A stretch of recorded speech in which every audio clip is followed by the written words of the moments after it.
Let's turn to the situation in the United States, which remains on COVID-19 the epicenter in the world, now with more cases globally than anywhere else, and now more deaths. It's just surpassed China with more than 4,000 deaths. Lindsay Duncombe is our senior Washington editor. And Lindsay, everyone has been, or most people have been commenting on that coronavirus briefing yesterday, and a marked change in tone from the U.S. president, who seems to be taking things very seriously now. There was absolutely no sugarcoating the reality here. When Donald Trump stepped up to that podium, he had a somber tone. He seemed to really understand what the doctors were saying and the models that they were about to present. In fact, he let them take over much of this marathon 2-hour news conference to really show what the science shows. And what the science shows, Heather, is grim. Even with all of these measures that are taking place, with the economy shut down, the U.S. is looking at essentially a best case scenario of 100,000 people losing their lives, dying as a result of the coronavirus. And that range goes from 100,000 to 200,000, around there. So certainly this was tough news for the president to deliver. Here's how he did it. We're going to go through a very tough 2 weeks. And then hopefully, as the experts are predicting, as I think a lot of us are predicting after having studied it so hard, you're going to start seeing some real light at the end of the tunnel. But this is going to be a very painful, very, very painful 2 weeks.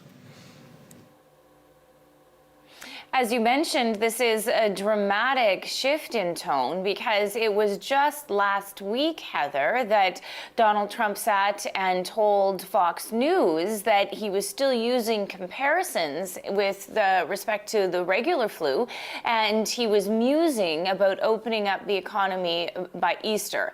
That's not happening anymore. Lindsay, look with me, if you will, at New York City. We have this shot that we want to just bring to mind. From the air, you see right there at the base of your screen, USNS Comfort, this enormous hospital ship which arrived in New York Harbor on Monday. They're not treating coronavirus patients there, but this is where they're going to deal with patients who have other medical problems to try to relieve the strain on New York hospitals. Just want to look at that live picture while we have it. Let's talk about New York City and New York State. Within the United States, this is the epicenter in the country. In New York City now, Heather, there are more than 1,000 people who have died as a result of the coronavirus. And you mentioned the Comfort Hospital. In addition to that, there are now makeshift hospitals or field hospitals in some of the most iconic locations, including the U.S. Open tennis facility that's being built, Central Park. And this is all because of how many sick people there are. In fact, ambulance operators and paramedics say they're getting double the calls they normally would on a regular shift. And here's how they describe it. It just wears you down, you know. I mean, I've welled up in tears at times, you know, when we take somebody's loved one out of their home. Nobody's allowed to go with the patients as opposed to before. So we literally just take their loved ones, and oftentimes we know that they will never see them again alive. Really difficult days, and many, many more of them to come, because New York City, the United States, has not reached the peak yet. This challenge is just going to get bigger and bigger. Lindsay, thank you. My goodness, that's very difficult to hear, the separation of loved ones at this time. Thank you, Lindsay Duncombe.